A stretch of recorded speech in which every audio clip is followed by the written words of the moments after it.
Hey guys, welcome back. In this video, I'm gonna show you how to archive your Instagram Reels. Let's get started. Firstly, open up your Instagram app and go to your profile to view your Reels.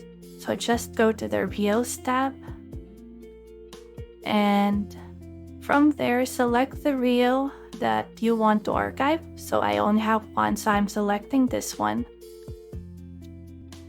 Tap the three dots at the right of your screen. Select Manage and select Archive. This will automatically transfer that reel to your archived stories, posts, and reels. And that's how you can easily archive your reels on Instagram. If you have found this video helpful, simply leave a like below or subscribe because it helps me reach more people. See you soon!